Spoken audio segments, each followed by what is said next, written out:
샬롬 1월 22일 토요일 오늘의 묵상입니다. 오늘 말씀은 누가복음 6장 27절부터 38절까지 말씀입니다. 사랑은 관계 안에서 적용되는 말입니다. 예수님은 네 개의 비슷한 표현으로 원수에 대한 사랑을 강조하십니다. 원수, 미워하는 자, 저주하는 자, 모욕하는 자, 같은 부류에 대한 사람들을 다양하게 표현한 것입니다.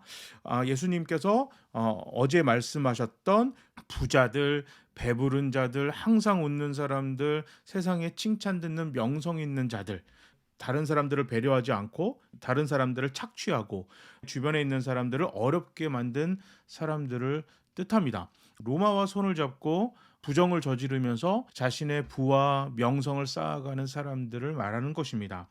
어떤 느낌인지 아시겠죠? 뭐 우리나라에는 벼락 맞을 놈 이런 내용들이 있잖아요. 바로 그런 사람들입니다.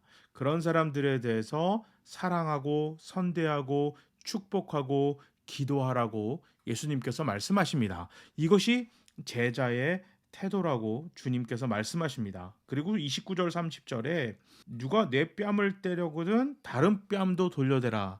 나의 오른뺨이 맞는 거거든요. 이스라엘은 상대방의 뺨을 칠 때는 꼭 오른손으로 때립니다. 이것은 징벌의 의미가 있기 때문인데요. 오른손으로 상대편의 오른뺨을 때리기 위해서는 손등으로 때려야 합니다. 이것은 당시 이스라엘 사회에서는 아주 굴욕적인 표현입니다. 뺨을 맞다라는 그 의미는 너가 상대방에게 최악의 굴욕을 당하더라도 그 사람에게 친절을 베풀어라. 겉옷을 빼앗아가고 속옷까지 가져간다 해도 거절하지 말라. 본문에서 말하는 겉옷은 한 가문을 상징하는 대표 옷입니다. 이스라엘의 4대 절기 때 예루살렘 성전을 방문해서 제사를 드려야겠다. 우리 가문의 대표 되시는 분이 우리 가문의 겉옷을 입고 예루살렘 성전을 방문합니다. 당시 이스라엘은 가문을 굉장히 중요하게 생각하는 사회였습니다. 그런데 가문의 먹칠을 할 만큼 어마어마하게 우리에게 피해를 입혔더라도 너 개인적인 자존심까지 다 내어줘라. 예수님께서 이렇게 이야기를 합니다. 누구든지 달라고 하면 주고 너의 것을 가져가면 돌려받겠다고 하지 마라. 이 정도로 사랑하라. 누구를요? 어제 예수님께서 언급하셨던 매국노들, 착취하는 사람들, 자기밖에 모르는 이기주의자들에게 최대한 선을 베푸는 것이 제자의 본분임을 말씀하십니다. 왜 그렇게 하라고 예수님께서 말씀하셨냐면 너희가 이 땅에서 그 사람들에게 갚으면 하나님이 갚아주실 게 없다 이 뜻입니다. 어제 다른 사람을 돌보지 않고 다른 사람을 착취한 사람들은 그 사람들이 아무리 종교적으로 훌륭하게 살았어도 하나님에게 받을 상이 없다 예수님 말씀하셨어요. 누군가를 착취하고 어려운 사람들을 외면했기 때문에 하나님 보시기에 그들이 누리고 있는 건 당연한 게 아니에요. 당연하지 않은 걸 누렸기 때문에 하나님으로부터 받을 당연한 축복을 받지 못한다. 예수님 그렇게 말씀하셨습니다.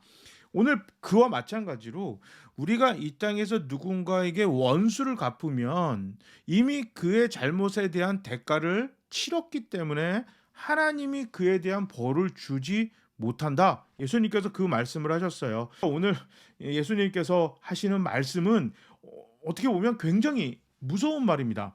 대부분의 사람들은 착취를 당하겠죠. 사회 구조상 착취를 하고 부를 누리고 많이 가져가는 사람들은 소수고 대부분의 사람들은 착취를 당하거나 많이 빼앗깁니다. 특히 식민지 시대 같은 어렵고 어지러운 시대에는 그것이 더 심하죠. 힘 없는 사람들이 힘 있는 사람들에게 원수를 갚아봐야 뭐 얼마나 갚겠어요. 힘 있는 사람들은 무죄, 힘 없는 사람들은 유죄. 이런 세상에서 얼마나 원수를 갚겠어요. 그러나 그 사람들보다 더 큰 힘을 갖고 있고 더 능력을 가지고 있고 더 많이 가진 존재는 제대로 된 벌을 줄 수 있겠죠. 하나님이 그 일을 하실 것이다. 예수님께서 그 말씀을 하셨습니다. 이 말은 당하는 사람들에게는 정말 큰 위로예요. 물론 지금 당장 내 손으로 원수를 못 갚는 게 속이 상할 수는 있겠지만 그 불법을 저지르는 사람들보다 더 큰 힘을 가진 존재가 그들을 확실하게 벌 주겠다. 예수님이 약속하신 거고요. 우리가 만약에 누군가에게 불법을 저지르고 힘이 있다고 착취하고 다른 사람을 함부로 대할 때 하나님이 대신 갚아 준다고 했습니다. 뭐 가정 폭력, 뭐 어린 아이나 몸이 불편하신 분들이나 나보다 힘이 약한 사람들을 뭐 폭력이 됐든 뭐 노동력을 착취하든 물질을 착취하든 누군가에게 불법을 저지르는 행위, 그것이 어떻게 포장돼도 소용없습니다. 하나님이 갚아 주십니다. 예전에는 뭐 자녀를 때리는 게 당연하다고 그랬는데요. 제가 아이를 낳고 보니까 사랑의 매, 솔직히 사랑의 매 있죠. 없진 않을 겁니다. 하지만 많은 경우에 감정이 상해서 아이를 혼내고 아이에게 큰 소리를 치는 경우가 훨씬 많습니다.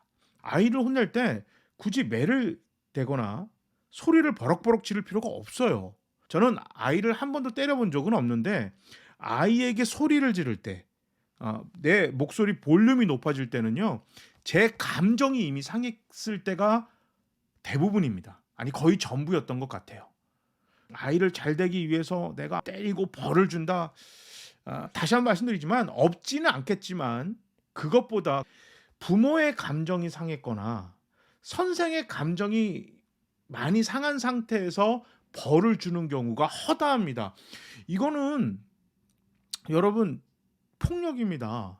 그럼 반대의 경우 선생이 잘못하고 부모가 잘못하면 뭐 자녀나 학생이 선생과 부모를 벌을 줄 수 있습니까? 못 주죠.